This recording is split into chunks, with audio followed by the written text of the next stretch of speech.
तो मेरा नाम है निकांश एंड आज के इस वीडियो में हम करने वाले पीवाईक्यूज।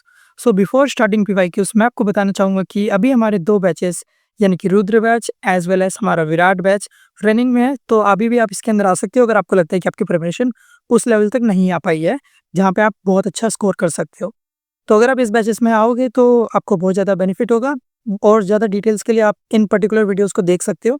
ठीक है? रुद्र बैच के अंदर हम यहाँ पे stat 02 as well as math 02 को कवर कर रहे हैं। वहीं आपका विराट बैच यहाँ पे क्वालीफायर 1 या फिर क्विज़ 1 के लिए बना है, तो आप उसके अंदर भी आ सकते हैं बिकॉज़ उसके अंदर आपको stat 01, math 01, English 01 as well as CT का सारा कंटेंट मिलेगा, including all the GS, practice assignments as well as आपके बहुत सारे पीवाईक्यूज़। तो अभी बहुत सारे बच्चे आ रहे हैं एंड मैं आपको भी यही कहना चाहूँगा कि अगर आपको अपनी प्रिपरेशन को नेक्स्ट लेवल ले जाना है, तो आप भी आ सकते हो। ठीक है? तो अब आप आके यहाँ पे लेक्चर को एन्जॉय कर सकते हो। Thank you. तो यहाँ पे हमारे सामने एक क्वेश्चन है, इसको पहले एक बार पढ़ लेते हैं, देन इसको सॉल्व करने का अप्रोच सीखते हैं। तो देखिए, figure shows the sales distribution of the number of bottle of different type of soft drink in a shop on a particular day। तो किसी पर्टिकुलर डे पे कितनी अलग अलग टाइप की सॉफ्ट ड्रिंक्स बिकी है, उनके यहाँ पे हमको लाइक उसके बेसिस पे यहाँ पे हमको ये टेबुलर मैनर में लाइक ग्राफ दिया हुआ है। ठीक है? तो अब इस ग्राफ के बेसिस पे हमसे यहाँ पे पूछा गया है कि इनमें से कौन सा स्टेटमेंट करेक्ट है। ओके, तो देखिए पहले देखते हैं, median of the data will be either Mountain Dew और मिरिंडा। तो मीडियन का मतलब क्या होता है? Central data. अब देखिए आपको यहाँ पे दिख रहा होगा कि Coca Cola, Pepsi, Mountain Dew, Mirinda, Sprite, Fanta, ये सारा क्या है? ये आपके पास कैटेगोरिकल डेटा है। Okay, it's a categorical data and categorical data के लिए कभी भी मीडियन यहाँ पे डिफाइन नहीं होता है। ओके, तो इसका मतलब इसके लिए कोई भी मीडियन एग्जिस्ट नहीं करेगा। ठीक है, कि ये पहला स्टेटमेंट आपका रॉन्ग हो जाएगा एंड आप ये भी कह सकते हैं कि लास्ट वाला करेक्ट हो जाएगा, बिकॉज लास्ट वाले में यही बोला गया है कि median is not defined for the given data. Okay, the data is by model. तो क्या ये डेटा बाय मॉडल है? बाय मॉडल का मतलब क्या है? इसके लिए दो मोड एग्जिस्ट करते हैं।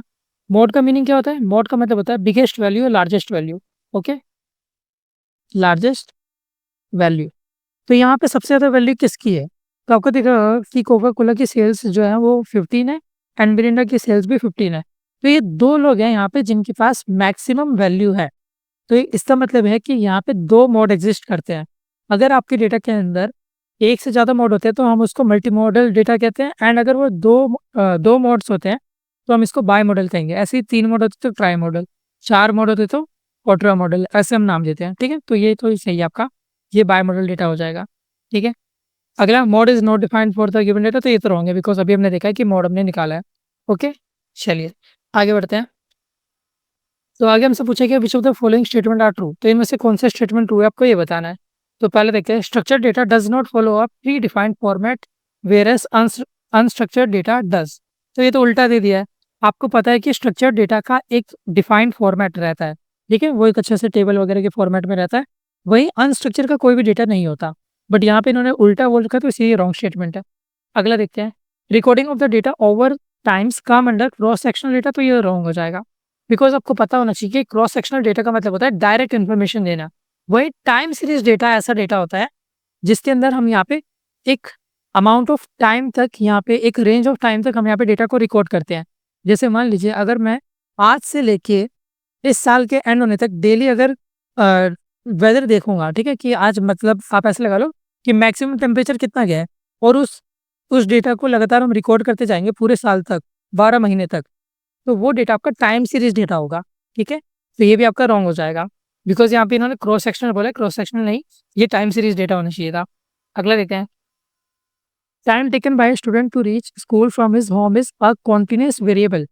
तो क्या टाइम लग रहा है जो एक बच्चे को, एक स्टूडेंट को टू बी प्रिसाइज, स्कूल से घर पहुंचने के लिए, वो एक कॉन्टिन्यूस वेरिएबल होगा। तो मैंने आपको बताया हुआ है कि कॉन्टिन्यूस वेरिएबल की पहचान क्या होती है। तो देखिए, कॉन्टिन्यूस वेरिएबल के पास यूनिट्स होती है, ये आपको पता होना चाहिए। ठीक है, अब आप एक बात बताओ, क्या टाइम की यूनिट होती है? बिल्कुल होती है, मिनट यहाँ पे गिवन है आपको। ठीक है, तो ये आपका करेक्ट हो जाएगा। अगला देखते हैं, comment on a YouTube video comes under the unstructured data. हाँ बिल्कुल, ये भी सही है बिकॉज देखो, ठीक है, देखो नहीं, देखो, बिकॉज देखो कि यूट्यूब पे जब भी आप कमेंट करते हो तो उसमें कोई लिमिट नहीं रहती, आप चाहे कोई सा भी फॉर्मेट लिख सकते हो। आप चाहो तो एक इमोजी यहाँ पे टाइप करके छोड़ सकते हो, आप चाहो तो एक बड़ा सा पैराग्राफ लिख सकते हो, आप चाहो तो एक लाइन लिख के छोड़ सकते हो। तो यहाँ पे कोई भी प्री डिफाइंड फॉर्मेट नहीं है, आपकी मर्जी है कि आप क्या लिख रहे हो। ठीक है, तो इसलिए हम इसको कह सकते हैं कि ये एक अनस्ट्रक्चर्ड डेटा का हिस्सा होगा। ओके, चलिए आगे चलते हैं। अब इस वाले क्वेश्चन को देखते हैं। तो देखिए, given table represent the number of book read by the 5 student in a year. ठीक है, तो 5 स्टूडेंट हैं, इन्होंने कितनी नंबर ऑफ बुक्स पढ़ी हैं 1 साल के अंदर, वो हमको गिवन है। ओके, अब इसके बेसिस पे हमको यहाँ पे इन क्वेश्चंस का आंसर देना है। तो what is the value of the x? X की क्या वैल्यू होगी? यहाँ पे रिलेटिव फ्रीक्वेंसी आपको एक्स गिवन है, नंबर ऑफ बुक यहाँ पे ये है। तो आपको पता है ये आपका फ्रीक्वेंसी होता है, ये आपका रिलेटिव फ्रीक्वेंसी गिवन ही है। ओके, रिलेटिव फ्रीक्वेंसी का आपको फॉर्मूला पता होना चाहिए, फ्रीक्वेंसी अपॉन टोटल। तो देखिए, अगर आपको रिलेटिव फ्रीक्वेंसी, अगर हम ये वाला केस उठाएं सुनील वाला, तो रिलेटिव फ्रीक्वेंसी आपकी यहाँ पे एक्स है, फ्रीक्वेंसी 15 है, एंड टोटल की बात करें तो टोटल कितना आएगा? अब ये टोटल निकालने के लिए आपको सोचना पड़ेगा कि कैसे निकालें। तो आप यही सेम फॉर्मूला यूज़ कर लो किसी और डेटा के लिए, लाइक आप कनिका वाला डेटा ले लो, बिकॉज़ यहाँ पे दोनों इन्फॉर्मेशन गिवन है, 6 भी और 0.1 भी, फ्रीक्वेंसी भी एंड रिलेटिव फ्रीक्वेंसी भी। तो यही सेम फॉर्मूला अगर हम कनिका के केस में यूज़ करें, तो रिलेटिव फ्रीक्वेंसी यहाँ पे 0.1 गिवन है, फ्रीक्वेंसी 6 है, एंड टोटल यहाँ पे आप निकाल सकते हो। तो टोटल को आप उधर भेज दोगे तो ये 6 अपॉन 0.1 हो जाएगा, पॉइंट को हटाओगे तो ये 0 ऊपर जाएगा, 60 आपके पास टोटल आ जाएगा। ठीक है, तो टोटल की वैल्यू 60 है, तो हम यहाँ पे 60 लिख सकते हैं। अब 50 अपॉन 60 करोगे तो ये आपके पास आ जाएगा 0.25। ठीक है, तो इसका आंसर हो जाएगा 0.25। हमको अप टू 2 डेसिमल पूछा गया था, इसलिए हमने ऐसे बताया। ठीक है, चलिए, if the number of the book read by Pratik is same as the number of book read by the Sonakshi. तो प्रतीक और सोनाक्षी मान लीजिए कि same number of books read करते हैं, तो यहाँ पे y प्लस जेड की वैल्यू क्या होगी? तो देखिए, हम अज्यूम कर लेते हैं कि इन दोनों की वैल्यू w है, बिकॉज हमको बोला गया कि दोनों इक्वल बुक्स रीड करते हैं, तो हमने w मान लिया। ठीक है, ओके, अब हमको यहाँ पे क्या करना है, y और z की वैल्यू निकालनी है, देन उनको ऐड करना है। ठीक है, x हम ऑलरेडी निकाल चुके हैं, 0.25 आया था। ओके, अब देखिए, हमें पता है कि टोटल यहाँ पे 60 है, राइट? यानी कि टोटल नंबर ऑफ बुक्स, सारे फ्रीक्वेंसीज को आप ऐड करोगे तो आपके पास टोटल आता है। टोटल आपको यहाँ पे 60 गिवन है। हम चाहते हैं इन सबको ऐड कर सकते हैं, तो देखिए 15 plus W plus 6 plus 15 plus W, आप ये करोगे तो ये आपके पास 16 के इक्वलेंट होना चाहिए, राइट? चलिए इसको लिख देते हैं। अब देखिए, अब हम इसको ऐड करेंगे तो ये आपके पास हो जाएगा 2w प्लस 36 इक्वल टू 60। 36 को हम उधर ले जाएंगे तो ये सब्ट्रैक्ट हो जाएगा, तो ये हो जाएगा 2w इक्वल टू 60 माइनस 36। तो आप ये करोगे तो 24 आएगा, 2 को आप इससे कट करोगे तो ये आपके पास w की वैल्यू हो जाएगी 12। ओके, अब देखिए w की वैल्यू आपके पास 12 आ चुकी है, बहुत अच्छे। अब यहाँ पे आप फ्रीक्वेंसी अपॉन रिलेटिव फ्रीक्वेंसी वाला कंसेप्ट यूज़ करके वैल्यू निकाल सकते हो y और z की, राइट? तो देखिए, रिलेटिव फ्रीक्वेंसी हमारे पास इस केस में y है, फ्रीक्वेंसी 12 है, एंड टोटल हमको 60 है, ये पता ही है। ठीक है, एंड ये भी सेम केस है, तो मतलब z की वैल्यू भी सेम ही आएगी। ठीक है, तो देखिए z आपका रिलेटिव फ्रीक्वेंसी है, w की वैल्यू 12 है, एंड यहाँ पे टोटल आपके पास 60 है, तो दोनों की वैल्यू इक्वलेंट ही आ रही है। तो 12 अपॉन 60 करोगे तो 0.2 आएगा ये। ठीक है, तो यानी कि y की वैल्यू भी 0.2 है एंड z की वैल्यू भी 0.2 है। अब अगर आप यहाँ पे y प्लस जेड करोगे तो ये आपका 0.2 प्लस 0.2 यानी कि 0.4 हो जाएगा। ठीक है, तो आप इसका आंसर मार्क करके आओगे थर्ड वाला। ओके, तो इस तरीके से आप इस क्वेश्चन को आराम से सॉल्व कर सकते हो।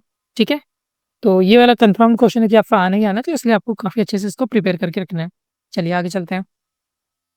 हमें took a survey of a group of 32 college going students consisting only of male and female student. Okay, तो यहाँ पे हमको बताया दिया गया कि एक सर्वे कंडक्ट कराया है अमित ने, जिसमें उसके पास 32 स्टूडेंट थे। अब ये जो 32 स्टूडेंट हैं, ये मेल और फीमेल मतलब दोनों है। ठीक है, तो देखिए मेल प्लस फीमेल टोटल कितने बच्चे हैं?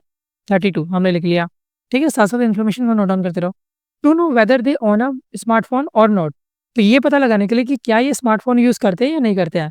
And he got to know the following information, और इसको ये इन्फॉर्मेशन मिली, there are 3 male who do not own a smartphone. Okay, देखिए male with no, male with not smartphone. ठीक है, ऐसे मेल जो स्मार्टफोन यूज़ नहीं करते वो कितने हैं? 3। ओके फाइन, अच्छी बात है। There are total 27 females. Okay, तो नंबर ऑफ फीमेल आपको बता दी गई है कि 27 है। ओके, तो देखिए अगर पहले क्वेश्चन का यूज़ करें हम, फीमेल की जगह 27 रख दें।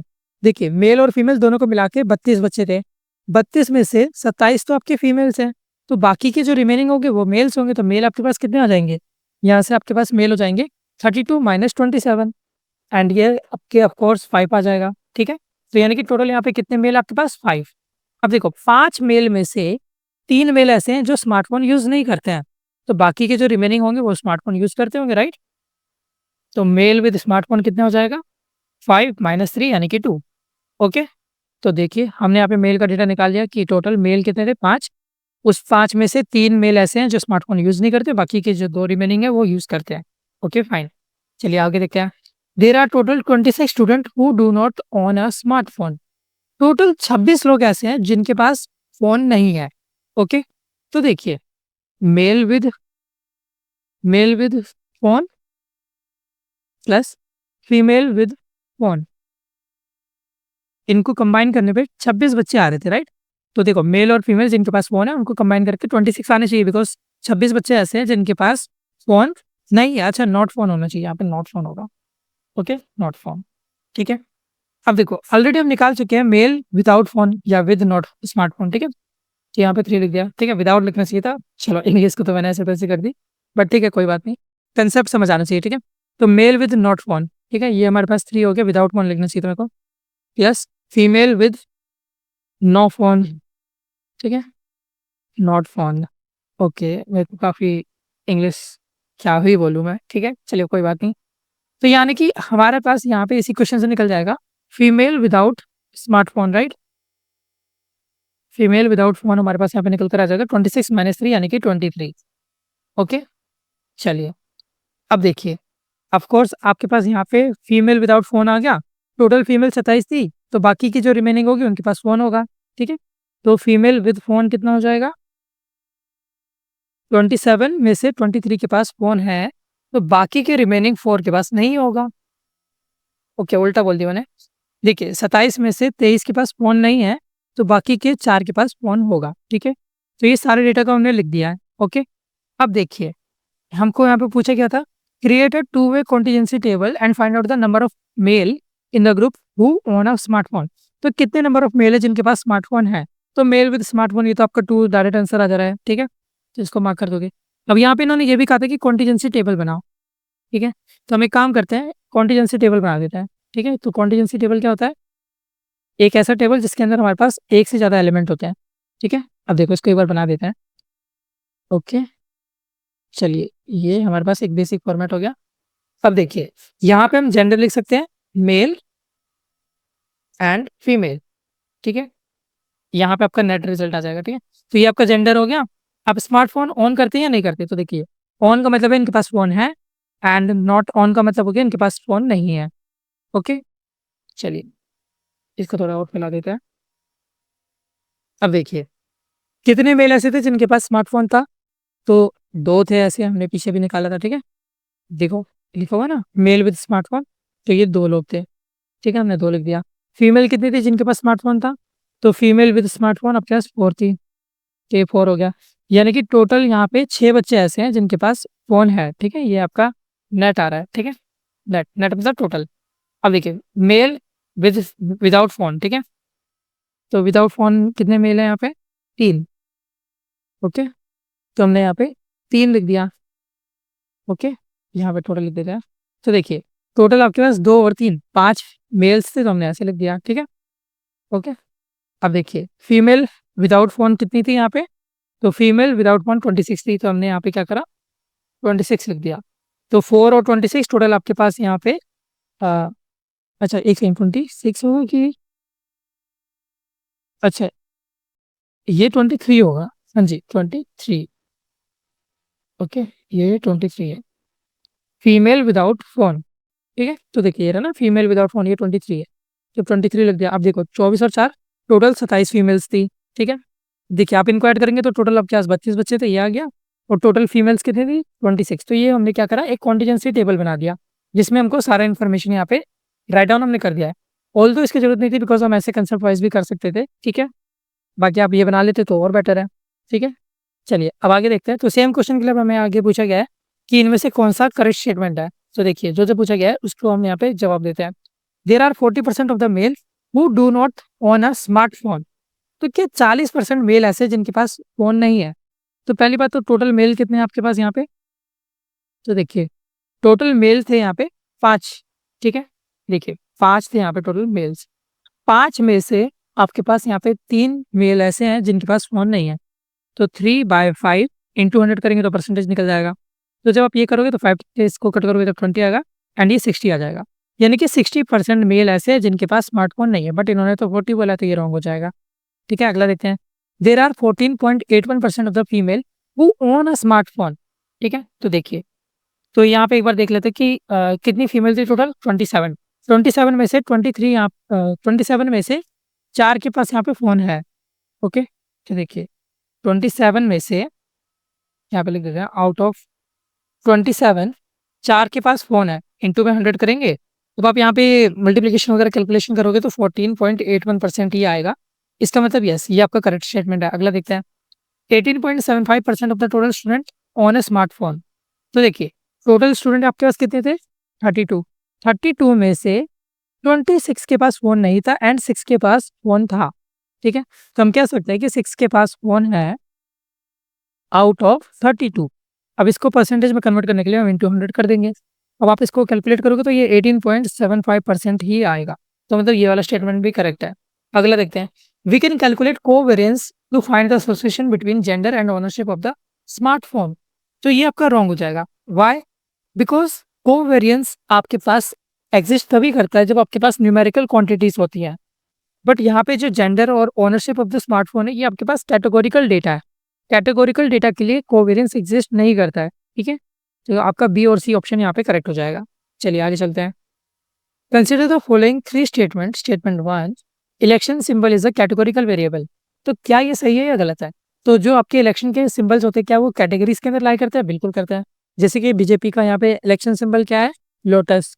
ठीक है, ऐसे ही कांग्रेस का यहाँ पे इलेक्शन सिंबल क्या है? A hand. आम आदमी पार्टी का झाड़ू। ठीक है, ब्रूक हेलो। ठीक है, ऐसे ही हमारे पास यहाँ पे जितने भी अलग अलग पार्टीज है, सबका मतलब अलग अलग यहाँ पे सिंबल एग्जिस्ट करता है। बट ये कैटेगोरिकल डेटा बिकॉज कैटेगरीज के अंदर लाई करता है। ठीक है, तो ये पहला स्टेटमेंट तो आपका करेक्ट है। ओके, अगला देखते हैं। स्टेटमेंट 2 आपको क्या कह रहा है? Election symbol as a nominal scale of measurement. तो जो इलेक्शन सिंबल होता है, क्या इनके पास नॉमिनल स्केल ऑफ मेजरमेंट होता है? तो ये भी करेक्ट है बिकॉज यहाँ पे नॉमिनल का मतलब होता है नाम। तो सिंबल्स के कुछ ना कुछ नाम होते हैं ना, जैसे मैंने अभी आपको बताया कि बीजेपी के लिए क्या है? लोटस का एक फ्लावर है ना। ऐसे ही आम आदमी पार्टी का क्या है? ब्रूक। कांग्रेस का क्या है? हैंड। तो इनके कुछ ना कुछ नाम एग्जिस्ट करते हैं। इसका मतलब ये नॉमिनल डेटा है, तो ये भी आपका करेक्ट स्टेटमेंट है। अगला देखते हैं, statement 3, number of vote received by a candidate is a continuous variable. नहीं, बिकॉज आपको पता है कि नंबर ऑफ वोट आपका एक नंबर आएगा, राइट? 2 वोट मिले, 3 वोट मिले, 4 वोट मिले, इसका कोई भी स्पेसिफिक यूनिट नहीं है। अगर आपके पास कभी भी यूनिट नहीं होती है तो वो डेटा आपका डिस्क्रीट वेरिएबल कहलाता है। ओके, तो ये आपका डिस्क्रीट वेरिएबल होगा, ना कि कॉन्टिन्यूस वेरिएबल। ओके, तो इसका मतलब ये वाली स्टेटमेंट आपकी रॉन्ग है। तो पहली और दूसरी स्टेटमेंट यहाँ पे करेक्ट है, थर्ड वाली रॉन्ग है। ठीक है, तो अगर आप ध्यान से देखोगे तो आपके पास यहाँ पे थर्ड वाला ऑप्शन सबसे अप्रोप्रिएट लगेगा, जहाँ पे लिखा हुआ है statement 1 and statement 2 are correct. Okay, चलिए अगला देखते हैं। यहाँ पे भी हमें करेक्ट और इनकरेक्ट स्टेटमेंट देखनी है।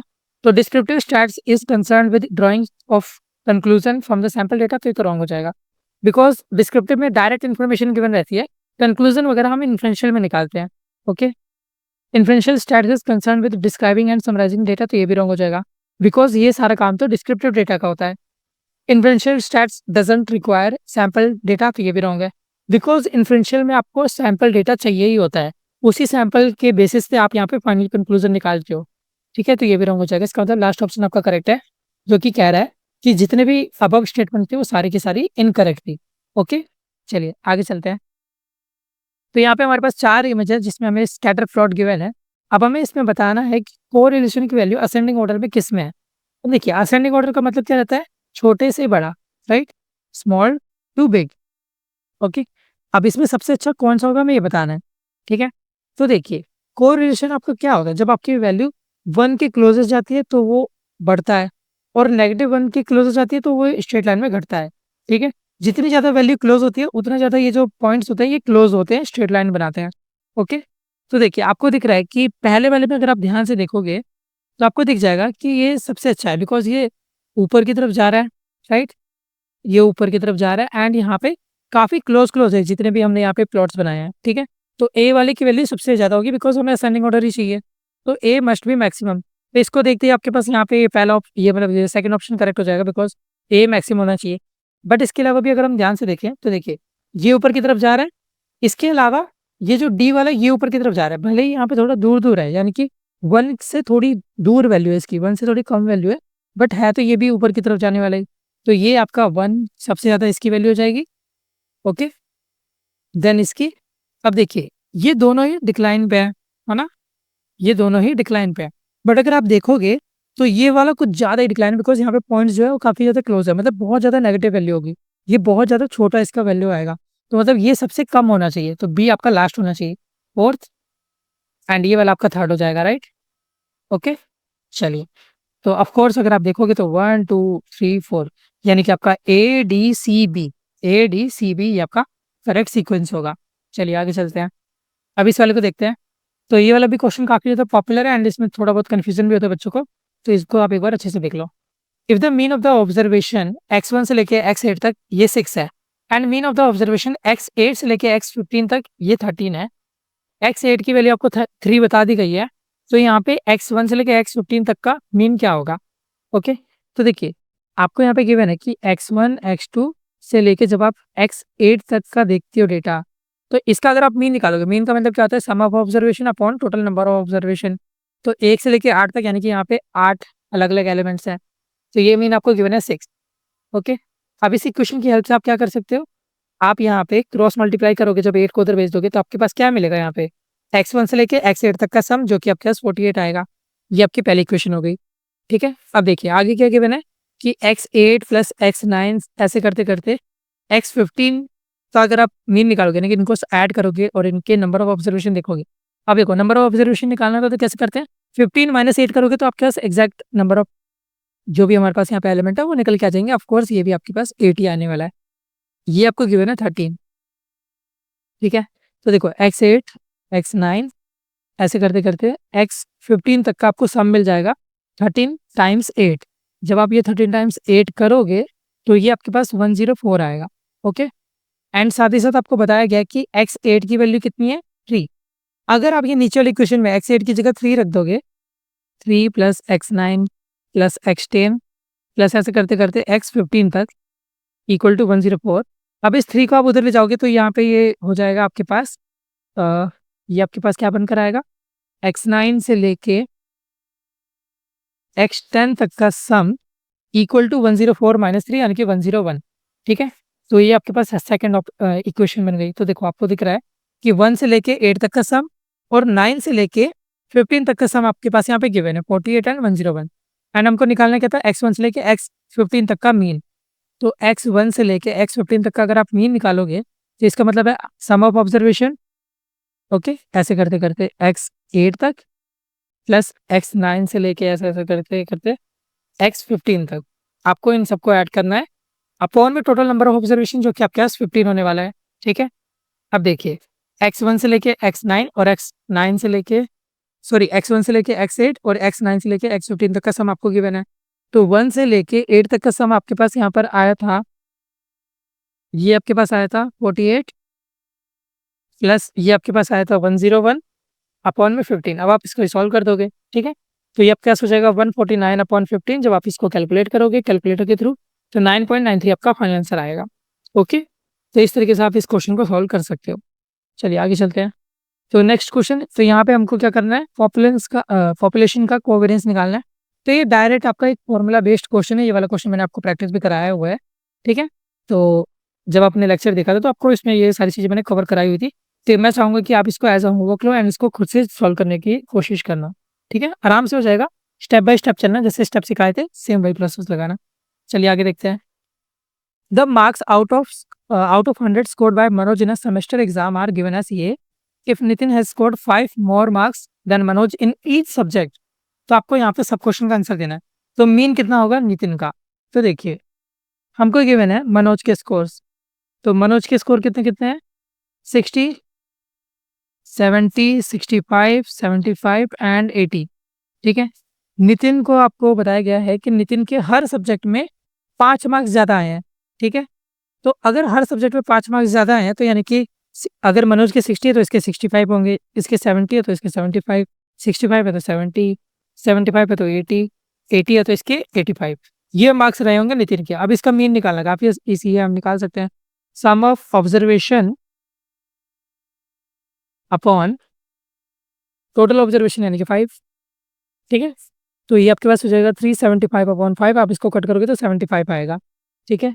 तो इसका मतलब है कि नितिन का यहाँ पे जो मीन मार्क्स है वो 75 है। ओके, चलिए आगे देखते हैं।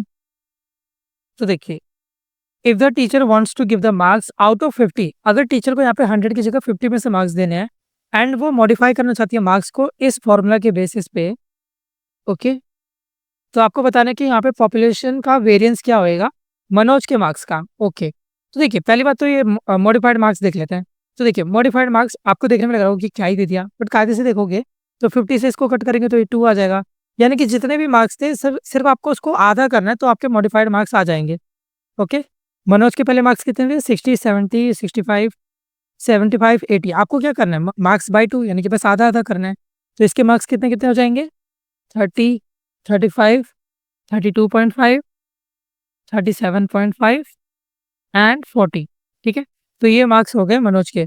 अब हमें इसके लिए क्या करना है? वेरिएंस कैलकुलेट करना है। ठीक है, तो इसको हम यहाँ पे एक काम करते हैं, नेक्स्ट पेज के लिए चलते हैं। ठीक है, अब देखिए वेरिएंस निकालने के लिए मैंने आपको प्रोसेस समझाया हुआ है कि सबसे पहले आपको मीन कैलकुलेट करना पड़ता है, देन आपको mean sorry XI minus mean करना होता है। ओके, देन आपको एक्सआई माइनस मीन का होल स्क्वायर करना होता है, राइट। ये 3 स्टेप का मैंने आपको प्रोसेस एक्सप्लेन कराया हुआ था, सेम आप यही करोगे। ठीक है, सबसे पहले क्या करोगे? टेबल बना दोगे। ठीक है, तो टेबल बना लेते हैं। तो ये हो गया टेबल। ठीक है, यहाँ पे सबसे पहले एक्स आई की वैल्यू रख देते हैं। तो एक्स आई आपके पास क्या क्या गिवन है? 30, 35, 32.5, 37.5 एंड 40। ठीक है, अब हम क्या करेंगे यहाँ पे? अब हम मीन निकालेंगे। ठीक है, तो मीन निकालना काफ़ी ईजी है। आप इसके लिए क्या कर सकते हो? Sum of observation upon total number of observation. तो देखिए 30 plus 35 plus 32.5 plus 37.5 plus 40 upon में 5 करोगे तो आपके पास यहाँ पे मीन निकल कर आ जाएगा, राइट। ओके, तो देखिए इसका मीन कितना आने वाला है? आप ऊपर वाली वैल्यू स्क्वायर करोगे तो हो जाएगा 175 अपॉन में 5, कट करोगे तो 35। तो मीन आपके पास यहाँ पे कितना आ गया है? 35। ओके, अब स्टेप 2 करेंगे हम यहाँ पे एक्स आई माइनस मीन। ठीक है, एक्स आई माइनस मीन। एक काम करते हैं, इसको थोड़ा सा उधर ले चलते हैं। ओके, इसको हटाई देते हैं। देखिए हमें क्या करना है? एक्स आई माइनस मीन। ठीक है, तो देखिए अब जितने भी ऑब्जर्वेशन है उसमें से आप 35 को माइनस करते जाओगे। तो देखो 30 माइनस 35 करा तो ये आपके पास -5 आया। ठीक है, ऐसे 35 में से 35 गए तो ये 0। 32.5 में से 35 जाएंगे तो ये आपके पास आएगा माइनस का 2.5। ओके, 37.5 में से 35 जाएगा तो आपके पास आएगा 2.5। ओके, 40 में से 35 जाएगा तो ये आएगा 5। ओके, तो सेकंड स्टेप भी आपने कर लिया। अब थर्ड स्टेप पे आएंगे, एक्स आई माइनस मीन का हमें होल स्क्वायर करना है, राइट। ठीक है, तो देखिए -5 का स्क्वायर करोगे तो 25, 0 का स्क्वायर 0, -2.5 का स्क्वायर करोगे तो ये 6.25 आएगा। ऐसे ये भी 6.25 आने वाला है एंड 5 का स्क्वायर 25, 20। ओके, अब जैसे आपने ये कर लिया, आपको यहाँ पे वेरिएंस कैलकुलेट करना था। वेरिएंस क्या होता है? Sigma square. अब क्योंकि ये पॉपुलेशन के लिए निकालना है तो हम क्या करेंगे? यहाँ पे एक्स आई माइनस मीन का होल स्क्वायर इन सबको ऐड करेंगे। ठीक है, तो देखिए बेसिकली ये होता क्या है? Summation of x I minus mean का होल स्क्वायर अपॉन में, अगर पॉपुलेशन के लिए पूछा है तो हम यहाँ पे एन लिखेंगे। एन का मतलब क्या होता है? Total number of observation. ठीक है, आप इसको चाहो तो अगर फ्रीक्वेंसी के वाइज गिवन होता तो आप इसको सिग्मा एफ आई भी कह सकते थे। ठीक है, तो आप यहाँ पे कह सकते हो कि टोटल फ्रीक्वेंसी या फिर टोटल नंबर ऑफ एलिमेंट्स। ठीक है, पॉपुलेशन के केस में हम यहाँ पे एन लिखते हैं। अगर ये सैंपल के लिए पूछता तो हम n-1 करते हैं। ओके, तो चलिए अब यहाँ पे हम देख लेते हैं। तो आप जब इन सबको ऐड करोगे तो ये आपके पास निकल कर आएगा, ये आपके पास हो जाएगा 62.5। ओके, तो देखिए 62.5 अपॉन एन। एन का मतलब होता है कितने नंबर ऑफ एलिमेंट है। तो आपको दिख रहा है 1 2 3 4 5, 5 है। अब जब आप इन्हें डिवाइड करोगे तो ये आपके पास आएगा 12.5। तो यहाँ पे हमारे पास कितना वेरिएंस आया? 12.5। तो ये आपका फाइनल आंसर हो जाएगा। अब मान लीजिए अगर आपसे यहीं पे इसी की जगह स्टैंडर्ड डेविएशन पूछा था तो आप क्या करते? इसी के ऊपर एक रूट लगा देते, तो आपका स्टैंडर्ड डेविएशन निकल के आ जाता। ओके, तो इस तरीके से आप यहाँ पे इसको सॉल्व कर सकते हो। ठीक है, चलिए आगे चलते हैं। इस क्वेश्चन पे आते हैं। The stem and leaf diagram given shows the ages in year of a group of people attending the paradox event. तो कोई पैराडॉक्स इवेंट हो रहा है, वहाँ पे अलग अलग एज लिखी हुई है लोगों की। ठीक है।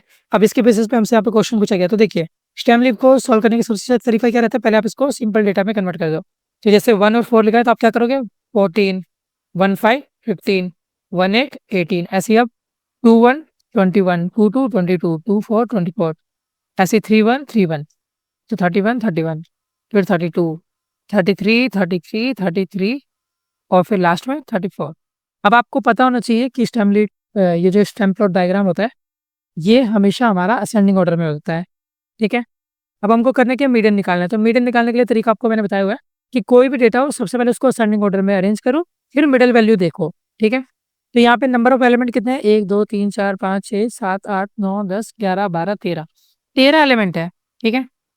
तो टोटल आपके पास यहाँ पे एलिमेंट कितने हैं, 13। अब 13 एलिमेंट है, आप एक काम कर सकते हो कि 6 को इधर से छोड़ो, ठीक है, 6 आपने यहाँ से ड्रॉप किए, 6 आप यहाँ से ड्रॉप करो, तो आपके पास जो सेंट्रल एलिमेंट बच रहा होगा वही आपका मिडल हो जाएगा, ठीक है। तो यहाँ पे आपको दिख रहा है कि आपका 31 यहाँ पे फाइनल आंसर हो जाएगा, ठीक है।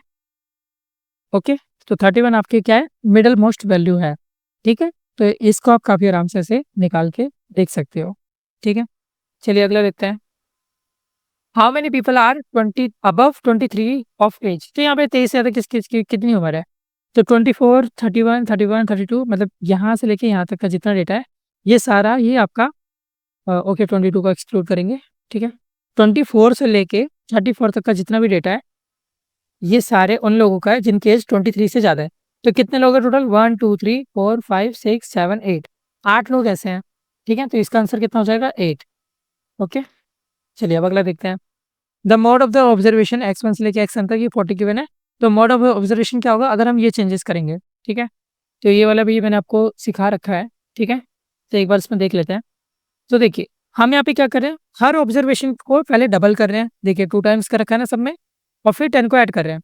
तो देखिए जब आप मल्टीप्लाई करोगे 2 से तो आपका मोड भी 2 टाइम्स 2 से ही मल्टीप्लाई हो जाएगा। तो पहले 40 था तो अब 40 टाइम्स 2 हो जाएगा, यानी कि 80। इसके बाद आप क्या कर रहे हो, 10 को ऐड कर रहे हो, तो यहाँ पे आप 80 में 10 ऐड कर दोगे, ठीक है। तो यानी कि आपका फाइनल आंसर 90 हो जाएगा।